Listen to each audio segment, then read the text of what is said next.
I performed at a casino, and I wasn't going to bring cardboard boxes in there because they would have fired me on the spot. What I did is I went and I built a much more expensive looking version of that effect, you know, that looked like something. It wasn't as entertaining in my opinion, but because of their mindset, productions are sort of whatever. If I were Penn and Teller, I could have done the cardboard box version. I think it's important to understand what the audience's expectations are. I like to mix things up. For this, it's kind of fun that it looks like this sort of cheap kind of illusion that I dragged some, I literally did drag some poor kid out of the audience and shoved his head full of umbrellas. For that, it works. But you could use this method for something scaled up. You know, Ed Alonzo does this trick, and he has a paper bag, but it's the most expensive paper bag you've ever seen, you know, because of what he actually does with this, because for him, the requirements. I thought it was really cool just to see the label there. Oh, yeah. It kind of says, well, yeah, this is a normal... Yeah, so he says that, you know, the fact that you see the little label there, it makes it feel real. It makes it feel like it's a real thing. And so you want to be mindful of, if you're trying to look like you're sophisticated and you're David Copperfield, then you shouldn't have everything look like it costs 50 cents, okay? If you want to have a mixture of that, that's fine, but it is very, very important to be mindful. People think, oh, I'm the cardboard illusion guy. I used to be the big, stupid motorcycle, chrome-looking aircraft aluminum guy, and then I realized that, you know, I have, you know, people we know in magic with big, huge shows that show up and their props never make it. Don't have that problem. You know, all I need is 4 umbrellas, a paper bag, and I've been in countries like, oh, we don't have paper bags. I mean, you have paper. It's a bag. How hard is it to make? You have the technology to do that. Can we measure it? You know. So, anyhow, any questions? All right. Yes. Yes, sir. This question comes from Milan, Italy. Can you talk? Au revoir. Can you talk a little bit about how you manage your spectator? I'm not sure if you went into that, but like, did you give any kind of taps, or like, did you kind of push his head back or something? Did I give you any taps, Jake? No.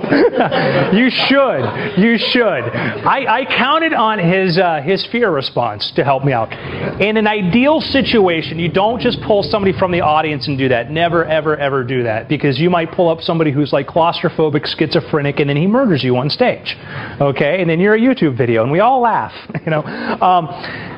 Use somebody you've coached before. I pull somebody aside. I have them put the bag on their head beforehand. I show them where the umbrellas go through slowly so they can see this. Okay, you know, in a situation like I would never, you know, I like here I'll take a magician or somebody, you know, who I know is unloved, and I'll use them. It won't be missed. But in a regular situation, absolutely go with the person before, coach them through. I show them where it goes through. He can see lights coming in through there. There's a mini bar. You want to make sure that you coach them what they do, and I give them instructions and tell them, like, you know, at this point, just go limp or whatever. Absolutely coach them. You do not want to pull somebody up that you don't know and do this trick to, because it could go horribly, horribly awry. Because the biggest danger here is, one, I mean, you could blind them, which would be bad. You could shove this through their ear because they're like, oh, what do I do? And they panic. I had a little twist I wanted to do, but I didn't set it up, and it was a good thing where I was going to put a pin on one and put a balloon in there first and pop the balloon and be like, oh, looks like it didn't work, you know. Go ahead, put your head in there, you know, and just do that voice exactly. But I didn't, because then I was afraid I'd forget the pin and be like, ow, it stings, like, oh, you're fine, you know, and come out with like tribal art or something. So practice, make sure they know what they're doing, and yes. 2 more questions. One, you're the expert in stage illusion. When you want to make the holes look like they're in the middle of the side. Yeah, make them. I use sort of slits there, so I have a little bit of play there. If they're too small, it won't go through, and then you're literally going to be forcing this through, and then it's going to go by and go like across their face, and they're going to cry. Maybe and then you have to like belittle them and pretend it's part of the show. Not that that's ever happened. I made a kid cry in Ohio once with a trick I'll show you in a little while. He's a big Joshua J fan, had it coming. So is this even a good idea to like maybe accentuate where the holes are relative to the bag? For the audience at home, the holes are in the middle. I put them in the middle here. It's here. Here. They're in the middle of the bag. I roll this up so the slits they cover about 1/4 of the area here. Okay, so I put a slit there and a slit there, a slit there, and I put one in the back. Doesn't need to be there, but I'm forgetful. And then a kind of a large one on the top. Okay. The best thing to do is really use a cardboard reinforcement in there, so it'll keep all of its shape. Okay. That's my best recommendation. Is actually put glue pieces of cardboard on the inside.